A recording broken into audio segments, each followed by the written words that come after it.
Hello बच्चों, next question है question number 8 exercise 6.1 class 6 integers 8 का ए पार्ट है। Right 4 negative integers greater than -20।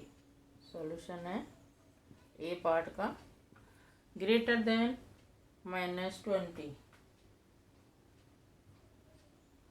20 से बड़ा -19, -18,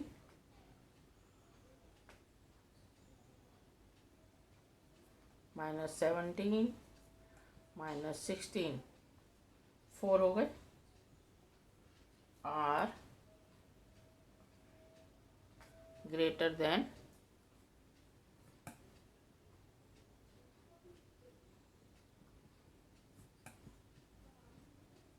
-20, ये हो गए।